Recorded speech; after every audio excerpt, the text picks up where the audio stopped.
Got your cover. At this time.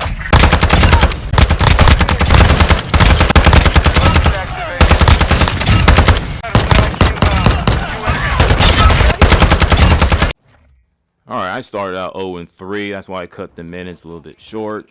So I checked my corners to chuck a grenade in there, and would I get a kill? Woohoo! I should have checked, and I get outflanked by a low-ranked player, and yeah. And a random teammate didn't do his job. And this is one of my older matches. I think it was 2 weeks ago on El Celio, Hardpoint, third-person mode, and I get outflanked again. And hold on, wait a minute. I'm gonna get my revenge kill in a 5, 4, 3, 2, 1, 0. Ha! You like that? So I've been playing some video games.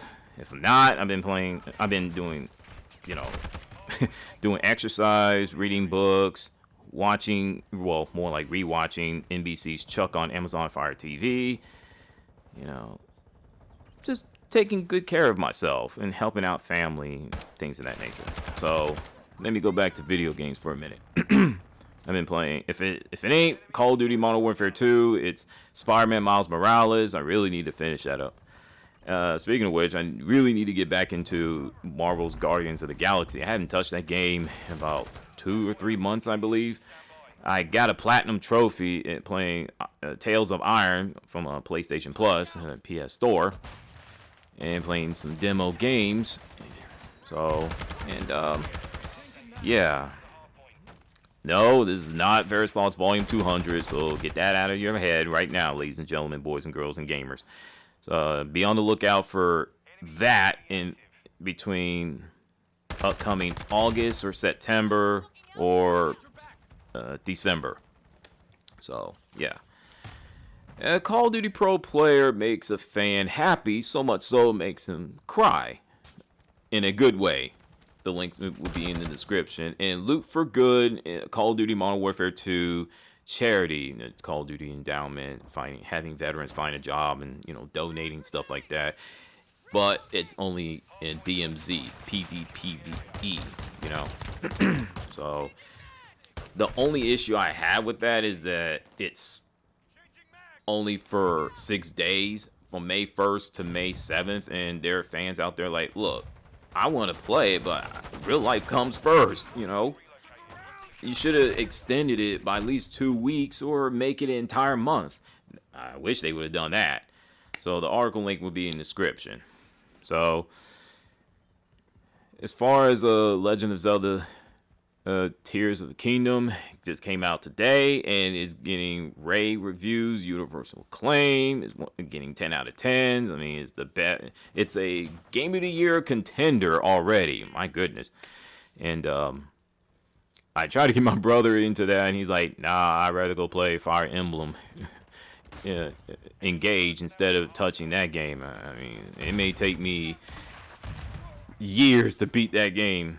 Well, that's my little brother way of thinking. So he's just like, no, thank you. So there's been before I move on to another topic in the world of video games, let me say this. I read an article somewhere that a player have beaten the game already, speed run. He beat it in 84, 94 minutes or something like that. I'll put the link in the description. That's crazy. Anyway, it's been a video game debate.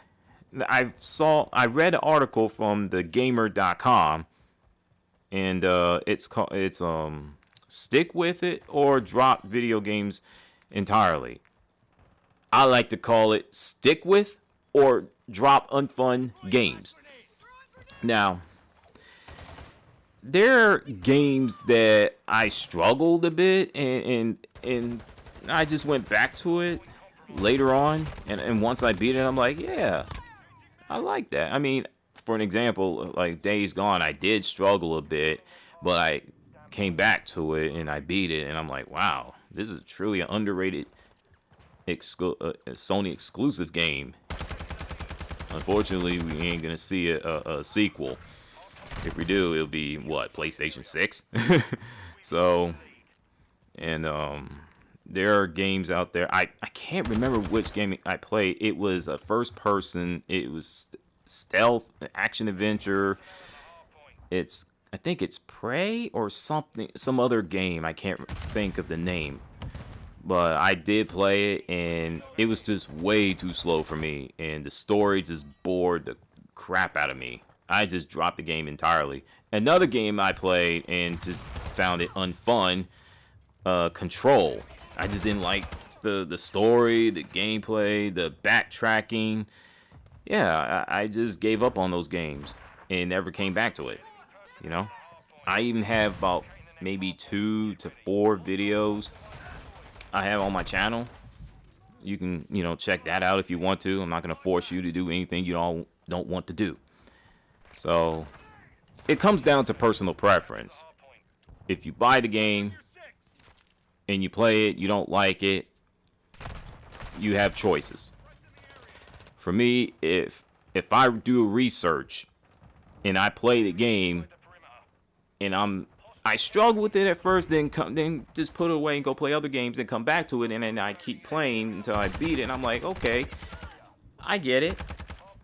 I'm good, Don't get me started with Far Cry 5. I didn't buy that game. I rented it. Thank goodness for renting video games. I wish that came back. So, for another example, like Call of Duty Modern Warfare 2, I mean, the multiplayer, I struggled, and I wanted to quit overall? Absolutely. At least 9 different times, but I keep coming back to it because I feel like I want to get better. I want to use different weapons. See what I can do, So, here I am. So, like I said, it's all personal preference. So, now, what's going on with Microsoft? I mean, ever since Redfall's not so stellar of reviews, I heard that it was boring, it was not so innovative, it's generic, unfun. I can promise you this. If it had zombies instead of vampires and werewolves, it would got a significant. The score would have been significantly higher. That's just how I feel.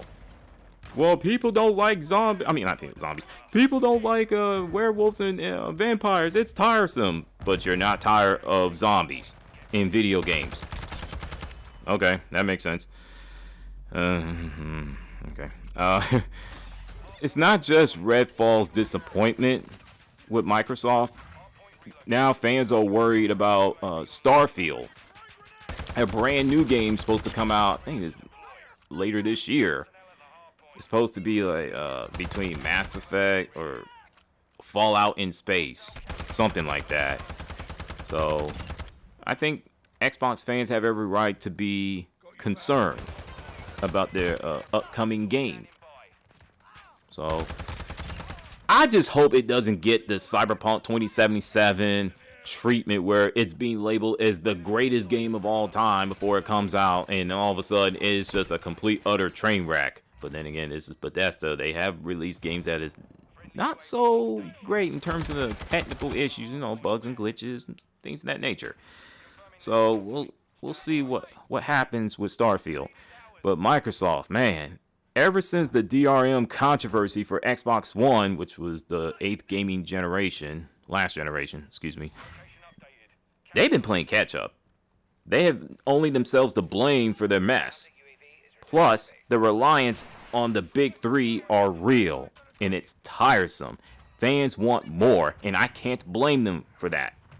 Memo to Microsoft: look at the games you have. Quit blaming everyone else for your failures and get to work. Okay?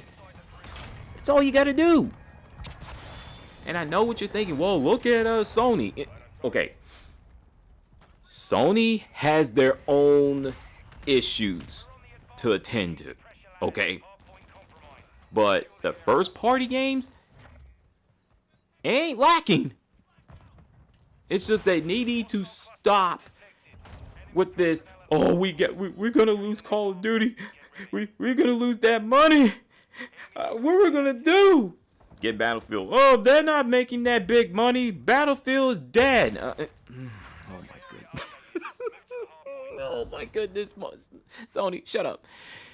Battlefield ain't dead. It's going through a major struggle right now. But come on, bring other games back from the video game graveyard. It's not just Microsoft, it's Sony